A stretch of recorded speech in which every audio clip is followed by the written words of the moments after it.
Thank you for joining us. I'm Andy Toh, and I'm the Research Director for Business Insurance. It is my pleasure today to present the highlights from our annual diversity survey of insurance professionals. This year, we specifically look at how the pandemic has impacted the insurance workforce. You can find the full report in the October issue of Business Insurance, which you can download from our website at businessinsurance.com. Firstly, though, a quick thank you to all our Platinum and Gold sponsors of the BI Diversity and Inclusion Institute. Despite the pandemic, your support enables us to continue to do this important work and makes this second virtual conference possible. This conference provides us an important platform to showcase our survey results. So from all of us, thank you. We conducted our online survey between July 13 to August 17. That was when things were looking up. The test positive rates were going down, the country was reopening, social distancing and mask requirement rules were being relaxed until the Delta variant. Compared to last year, when the survey was conducted under pandemic lockdowns and intense social inequality protests, this year we received 765 responses versus a record last year of 2,200 responses from US-based insurance professionals. Even in this relatively calmer period, we still need to keep working at improving diversity in the insurance industry to tap into the different backgrounds and experiences of non-white and female professionals so that the industry can better serve the needs of a gradually changing population demographics. As such, we will continue to reach out and to find out how professionals are feeling and what we as an insurance industry can do better. Here are the breakdowns of this year's survey respondents. We have 54.2% male, 42.8% female, and a handful of respondents who prefer not to answer or are transgender. Over 70% are white, and about 43% said they are baby boomers, 32% Gen Xers, and 24% millennials. The best, or at least the most comforting news coming out from this year's survey, in view of the challenging past year and a half, is that over 3/4 of our survey respondents said that they feel optimistic about their career prospects. There's no significant difference between white and non-white respondents. However, more men, 76.8%, than women, 64.6%, expressed this optimistic sentiment. On the flip side, women were more likely to say they feel either pessimistic or unsure about their career prospects as a result of the pandemic. Hopefully, that will change. Companies have to adapt and learn to operate with the COVID-19 virus. The pandemic has profoundly changed where and how we work. More than half of the respondents said they have moved to work from home, while 16.9% said they still have to go into the office. 17.4% were already working from home before the pandemic. About 7% of respondents said they saw some form of pay cut, while 5.9% received a promotion, even though some without a pay increase.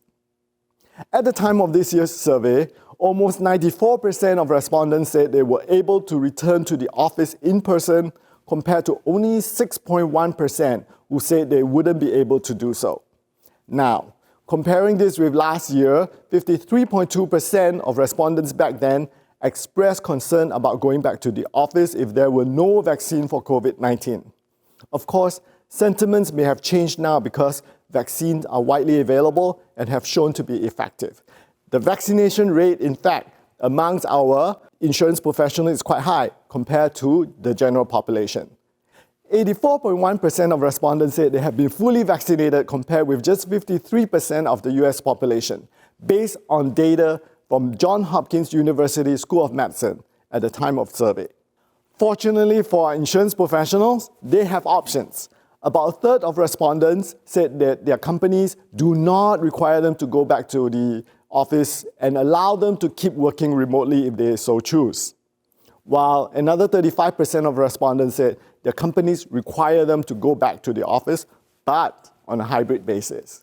More than a quarter, 26.2% of survey respondents said that the companies have already moved or plan to move everyone to work from home.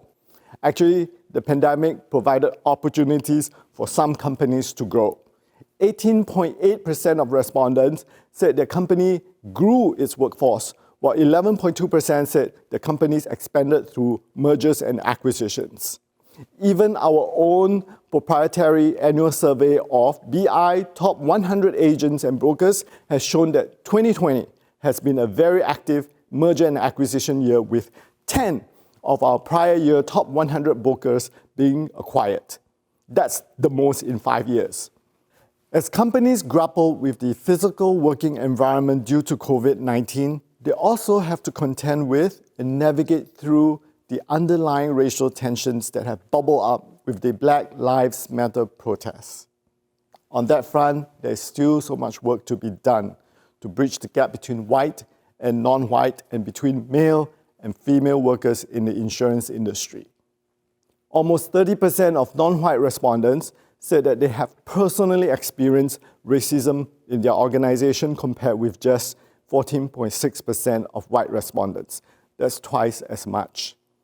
When asked whether they have experienced discrimination in the insurance industry, female respondents were more than twice as likely as male respondents to say that they have. 59.3% versus 27.9% respectively.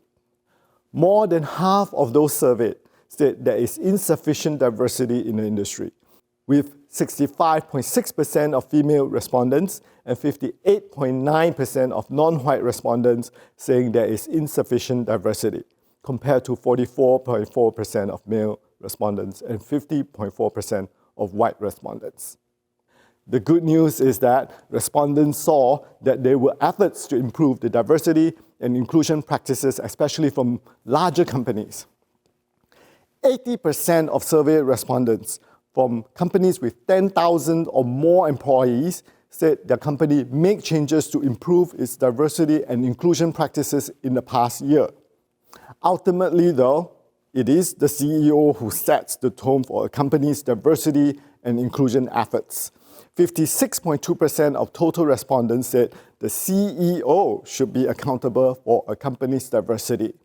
But majority of respondents also feel that having women and minorities in leadership positions can help with a company's diversity and inclusion practices. 66.5% of respondents said that having women in leadership position helps with the company's diversity and inclusion efforts, while 67.5% said that having a minority in leadership position will help. Not surprisingly, higher percentage of women, 81.8%, compared with 63.2% of men, said that having a woman leader will help.